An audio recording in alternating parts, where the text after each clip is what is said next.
The Sukhumvit bonds. Slow steps in Sukhumvit. Bangkok's nights had always been alive. Motorbikes darting through neon-lit streets, vendors calling out prices for skewers of grilled chicken, the hum of conversation spilling from cafes.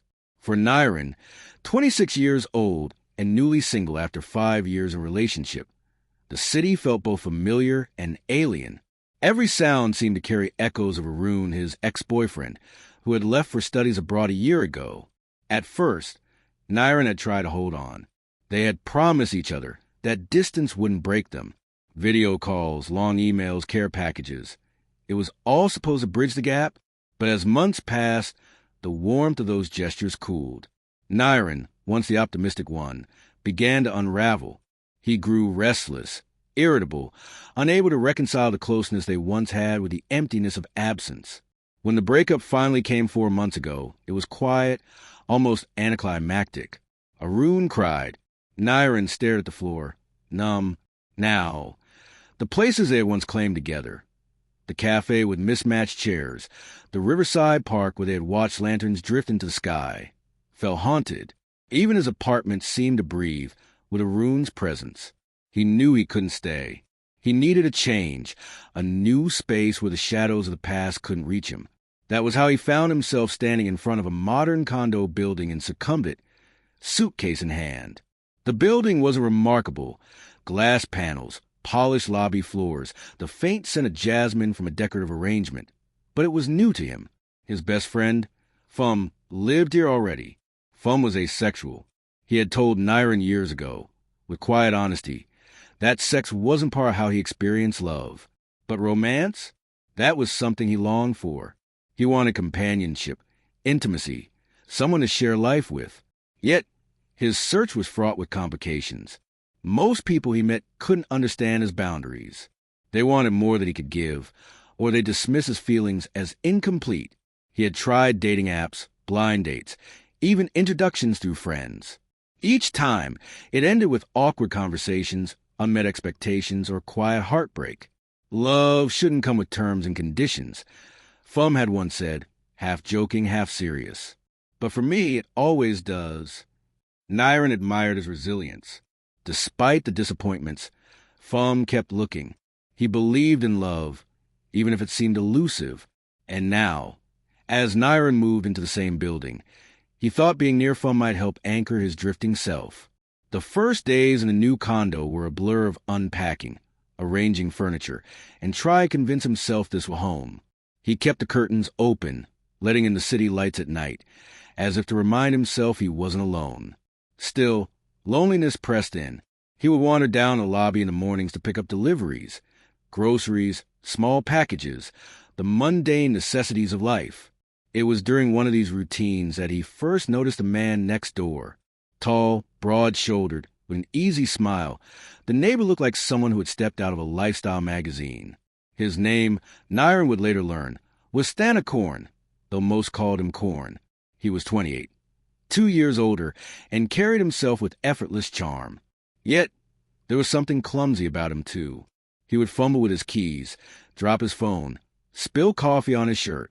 It was endearing in a way that made Nyren pause, caught between amusement and curiosity.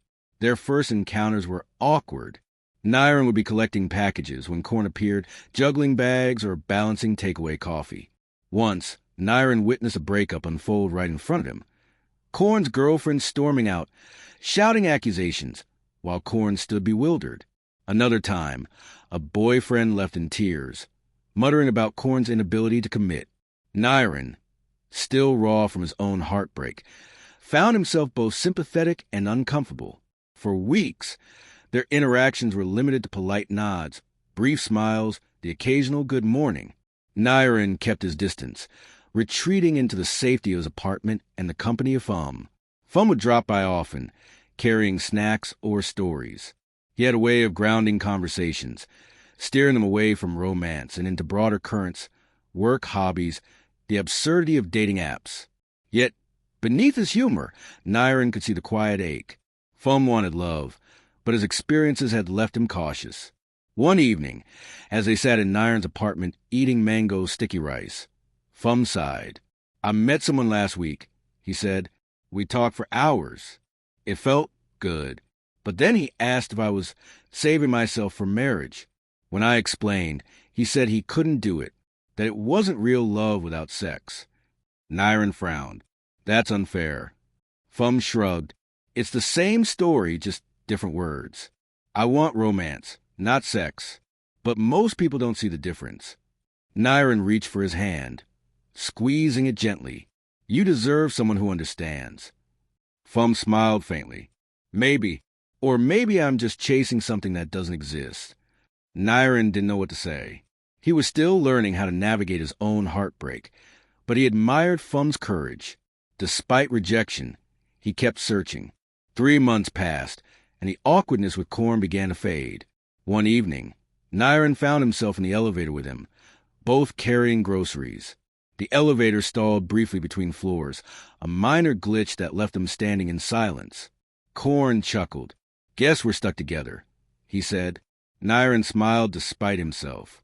They began to talk about the building, the unreliable elevator, the best nearby food stalls. It was ordinary conversation, but it felt like a crack in the wall Nyron had built around himself. From then on, their encounters shifted. They started greeting each other more warmly, exchanging small jokes, sharing recommendations for restaurants. Korn invited Nyron to join him for a morning run. At first, Nyron declined, claiming he wasn't much of a runner. Eventually, curiosity won out. They jogged to the nearby park, Korn's clumsy energy contrasting with Nyron's measured pace. Korn tripped over a loose stone, laughed it off, and kept going. Nyron found himself laughing too, the sound surprising him with its ease. Fum noticed a change. You're smiling more these days, he remarked one evening.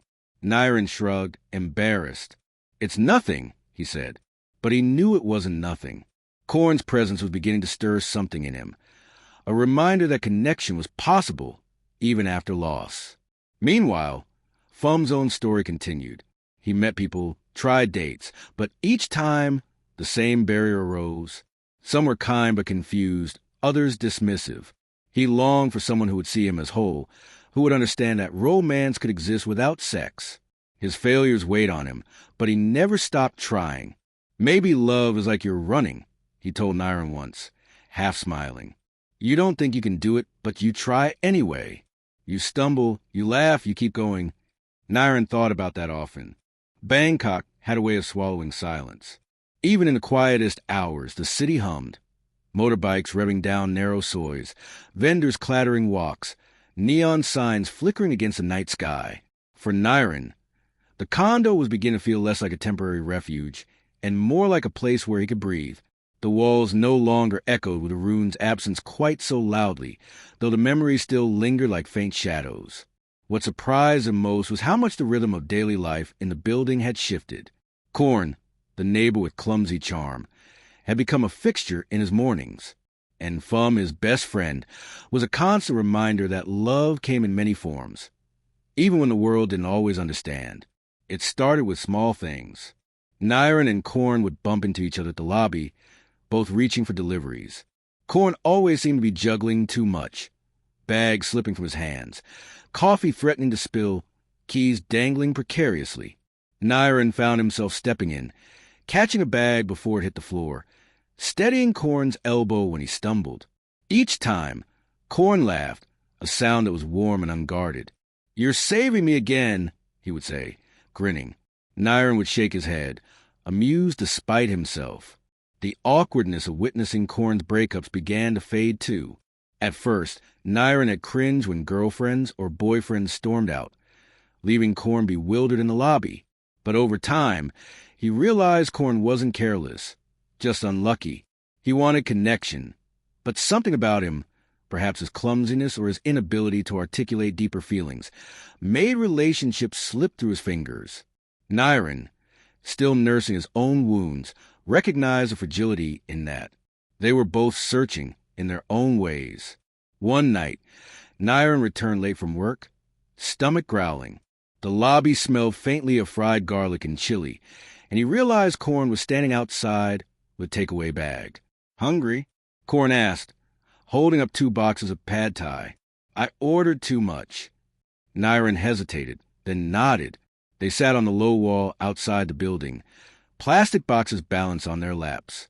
Corn, in his usual clumsy fashion, managed to drop half his noodles onto the pavement. He groaned, staring at the mess. "I swear, food hates me."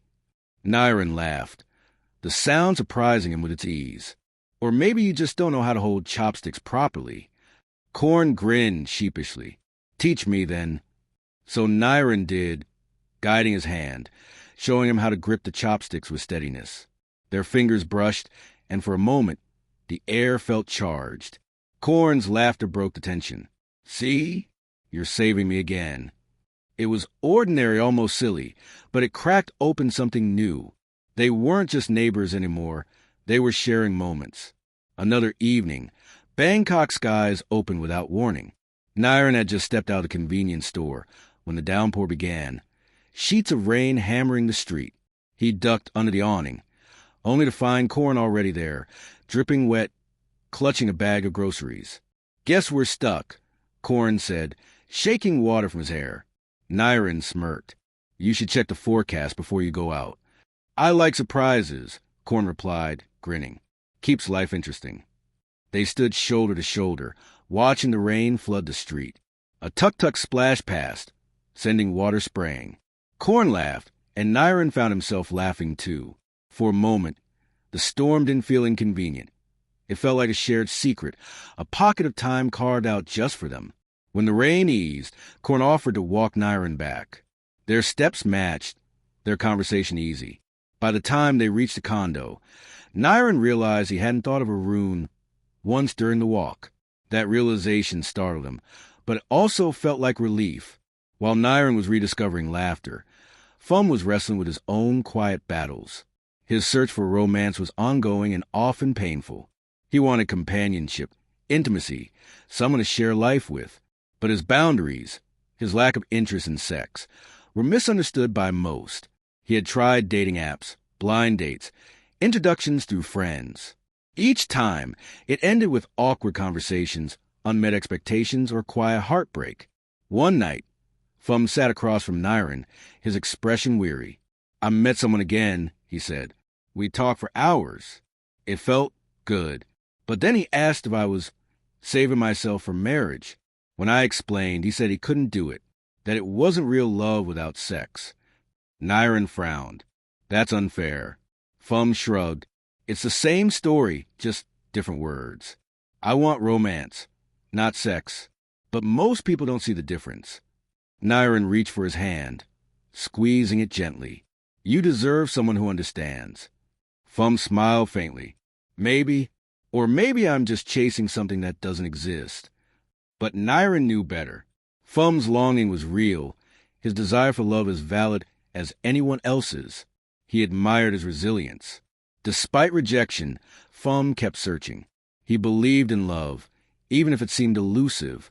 Meanwhile, Corn's clumsy charm continued to draw Nyron in. They began spending more time together. Coffee shops, local Thai street food markets, gym sessions, casual walks. Corn introduced Nyron to his favorite noodle stall, where the broth was rich and the owner greeted him like family. Nyron, in turn, showed Corn a quiet temple where he often went to clear his mind. They began to weave their lives together in small, tentative ways, each step a cautious move towards something neither had fully defined. Phum often joined them, adding perspective and humor. He teased Corn about his clumsiness, laughed at Nyron's cautious nature, and reminded them both that love wasn't the only measure of happiness. Yet, beneath his laughter, Nyron could see the quiet ache. Phum wanted what they were beginning to find, a connection that lasted. His failures weighed on him, but he never stopped trying. "Maybe love is like you're running," he told Nyron once, half smiling. "You don't think you can do it, but you try anyway. You stumble, you laugh, you keep going." Nyron thought about that often.